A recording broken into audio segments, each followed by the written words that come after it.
Hi, good afternoon. This afternoon I have the pleasure of interviewing Nick Shreiber, former CEO of Tetra Pak, a $14 billion company spread across 170 countries, and probably at some time in the last 24 hours you've had one of their products in your hands. Innovation and culture. You talk about Tetra Pak having a strong culture. What is the link between innovation and culture for you? A strong corporate culture helps in many ways.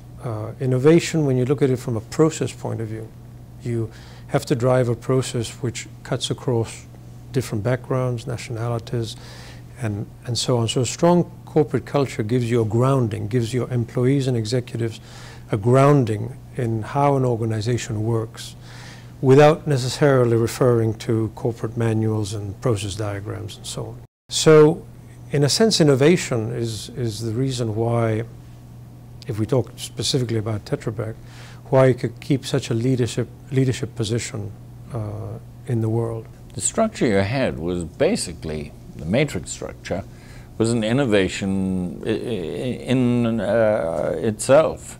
How did that come about? The matrix organization, I would say, after almost 20 years, is still a work in progress. I don't know, it started through necessity with a prior CEO.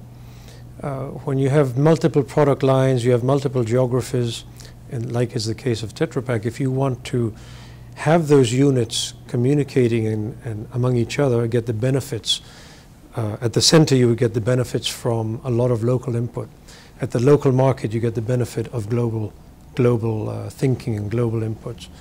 You pretty much have to run in a matrix, because if you run in a straight line hierarchical organization, then it really inhibits the communication flows laterally throughout the organization. The value added of the center, of head office, how did you see that? To be successful, you want to achieve a balance between driving central processes and empowering the field, which is a bit of a paradox. It sounds like a paradox, but it can be achieved. So the central office, it has to get the strategy right. It can be built up with input from the field, but you're not going to get Australia launching the company strategy, obviously. So you got the strategy and the main designs of the organization.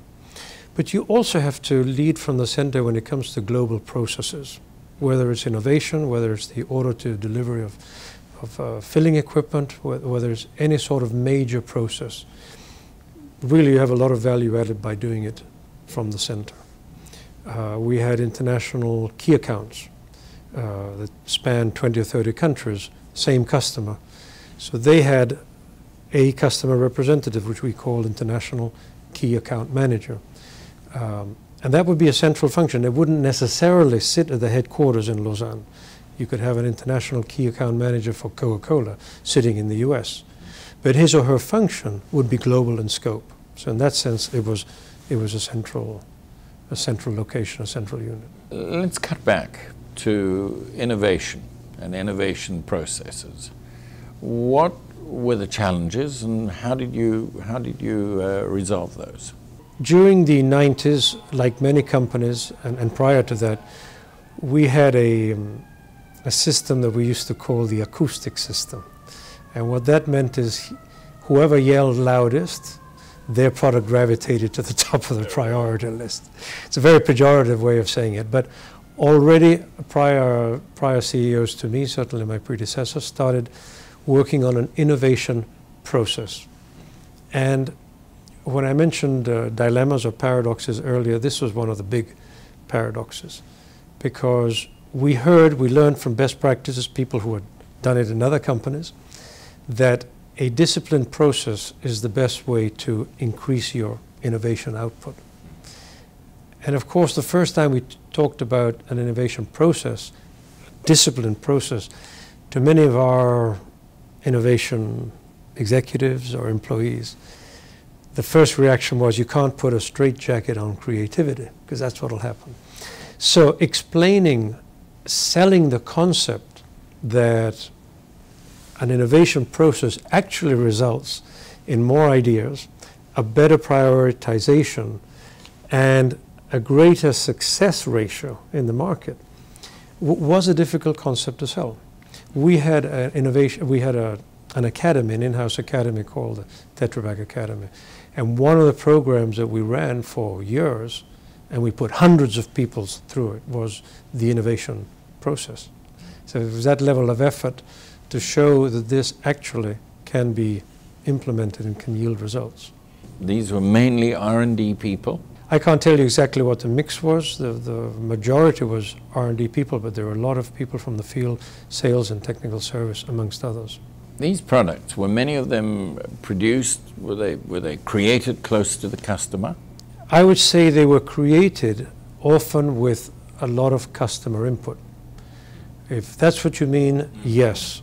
They weren't necessarily created in the US for the US market, but US ideas, for example, the liter doesn't sell here. You need pints and half gallons and those sizes, but you also need certain openings and closures, and the ideas come from customers and from, frankly, our people in the market. A lot of the ideas come, and then we have to transform them to reality. And sometimes very pragmatic ideas can come from our customers or sales force. There's a bit of a mix. Thank you very much for coming this afternoon. I really appreciated your being here and earlier talking to our students. Thank you very much.